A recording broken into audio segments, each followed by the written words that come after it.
is up? What is good, guys, and everybody else? Welcome back to the channel. Welcome back to Isekai. It's your boy Vinland. We're back with another League of Legends related reaction. We are doing the Law of the Shuriman cinematic explained by NECRIT. Yeah. I guess this would just be telling us about Shuriman. Basically speaking, I've done like a couple videos on it. I think I've done like 3. So I know a little bit of. I know some of the things that happen in Shuriman and stuff like that, and he also has mentioned it in some of his other videos. So, yeah, so I know a little bit of something about it, basically speaking. But I guess this will go in depth and whatnot, and I'm pretty excited for that. I'm pretty excited to know exactly what happened and stuff like that. So yeah, anyways, I hope you all enjoy this reaction. If you do, please do leave a like, sub to the channel, and leave a comment down below telling me what your thoughts were on this video. And if you have not checked out the original, please do check it out. I'll leave a link in the description below so you guys can support the original creator. And yeah, anyways, without further ado, let's get into this. I go.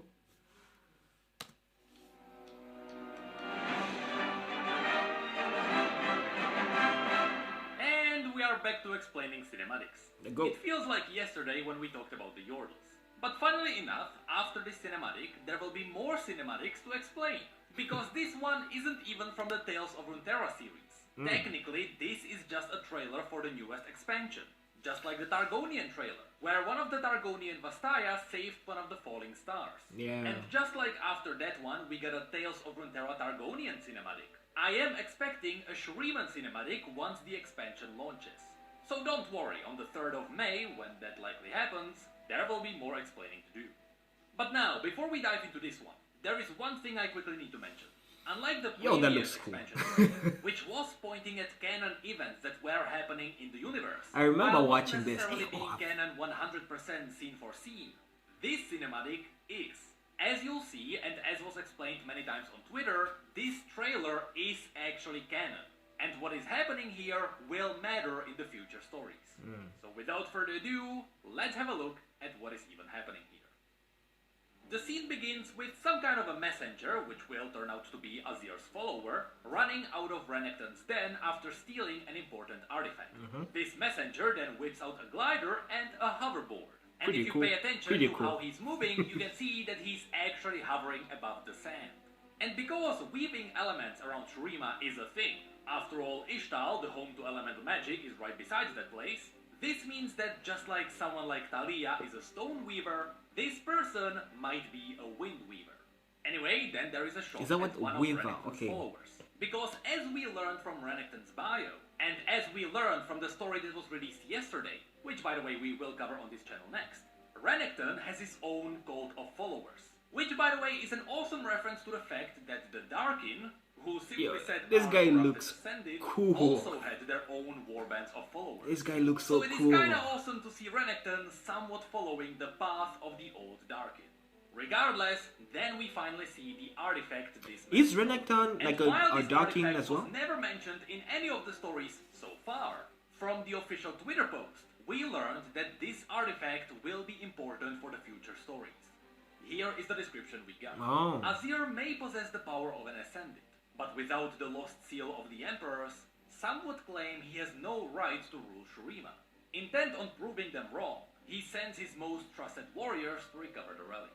Now, as you'll see at the end of the cinematic, so now he has it. So this lost seal of the Emperors is actually the key that allows the Emperor to wield the power of the capital city.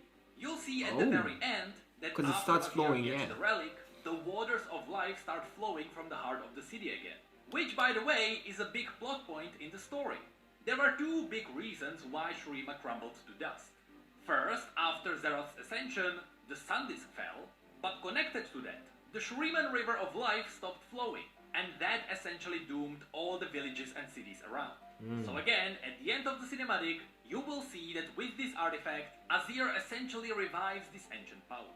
But that's really all we know about this relic. As I mentioned, it was confirmed that we will likely learn about this in the future. So this basically legitimized him that this man as the stole true from ruler. Renekton and his people. So, to this day, Renekton and Xerath actually held the key to that power. Anyway, then we get a closer shot at one of Renekton's followers, whom we have previously seen in the teased cards, but using their spiked bone whip, They split the messenger's handle of the glide, which forced them to improvise to stop the follower, but as you can see, even without the glider, this man is still hovering on his board, which truly makes me believe that this person is a Windweaver. And then we get to this interesting place. Yeah, I know that there is Renekton in the way, but more importantly, I wonder what are these crystallized mushrooms?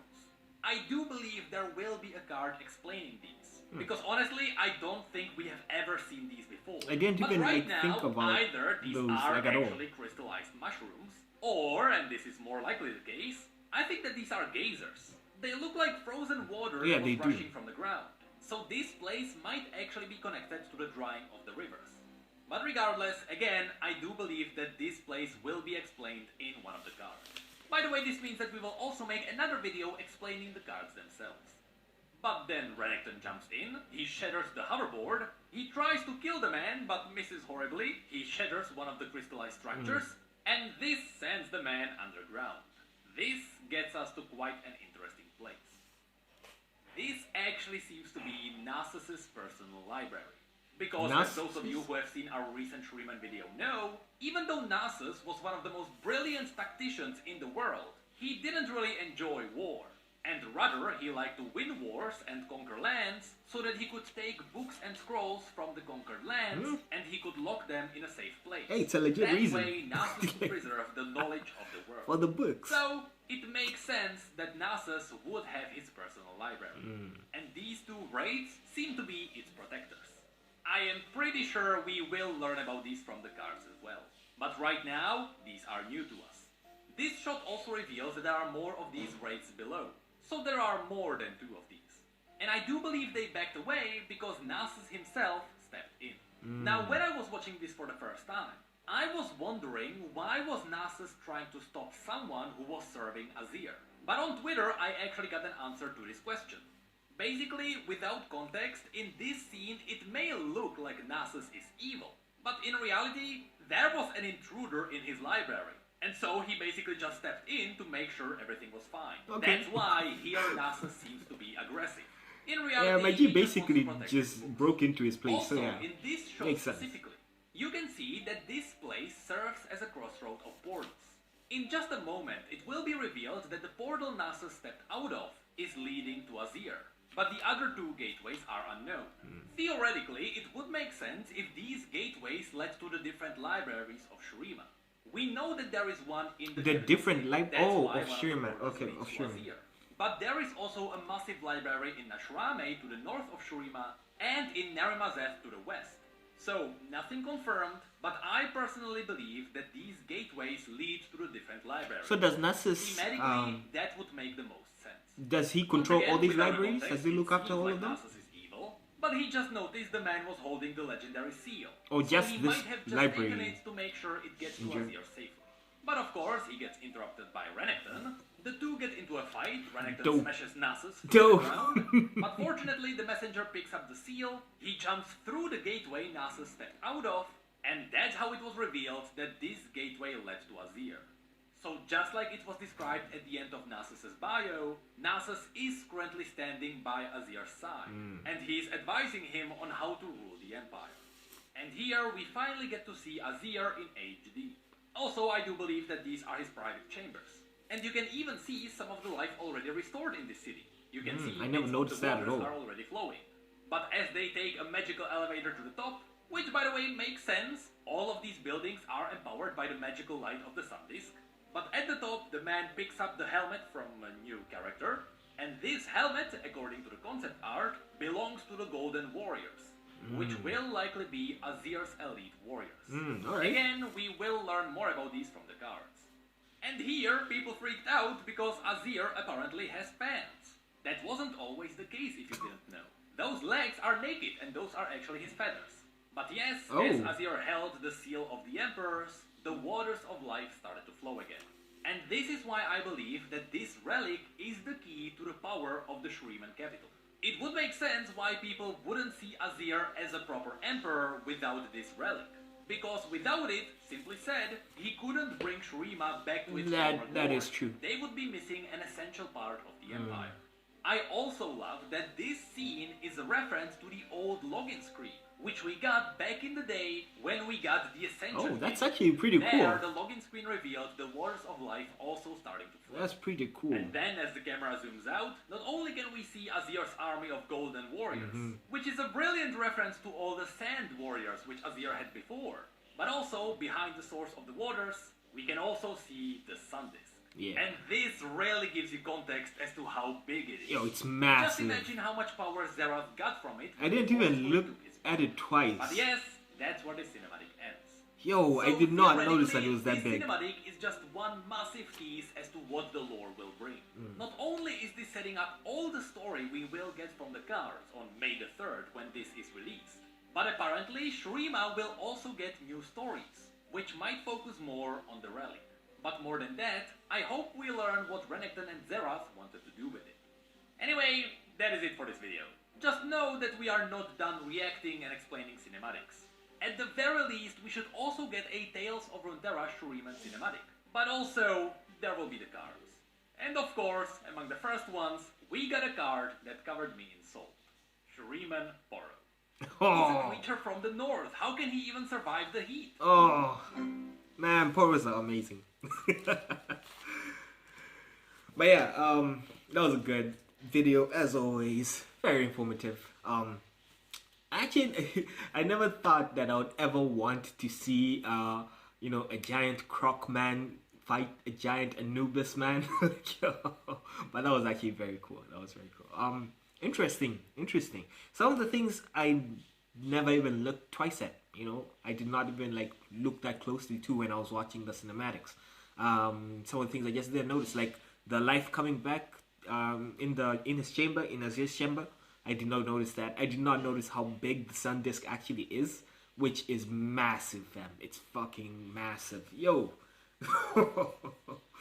But yeah, but I also did not put it together that you know, he needed the key in order to, basically speaking, legitimize his role as a leader, you know, his position as a leader, and for everybody else to actually accept him as a leader. I thought they were just looking for the key, just so that, you know, the water could start flowing again. And I also didn't know that the water was basically the water of life. Is that what you said? I mean, it's water, so yeah, I mean, it is life. But yeah, maybe that's just what it is. It's just water, you know, and people need water. The beings there need water. So yeah, maybe that's the case. I don't think it actually has. Well, but then if everything there is magical, basically speaking, if the whole area is magical, then the water should be magical as well. Right? Am I wrong there? I think that's right. But yeah, it's pretty cool. I don't know if there is more information on this place, on Shuriman, because I want to know like the story of you know, how they got locked up from the other cinematics and stuff like that. Maybe he has a video that explains this stuff. I don't know. I'll check it out. And yeah, if there is, you guys will probably see me react to it. But if there isn't, then, you know, I guess that's it. Oh yeah, I will do the Twilight of the Gods video probably tomorrow. So yeah, just yeah, if you're waiting for that one, it's coming. If you have any recommendations of what I should watch next, you guys can let me know and I will check them out. Yeah, anyways, without further ado, I hope you all enjoy this reaction. Please do leave a like, sub to the channel, and leave a comment down below telling me what your thoughts were on this video. And yeah, later.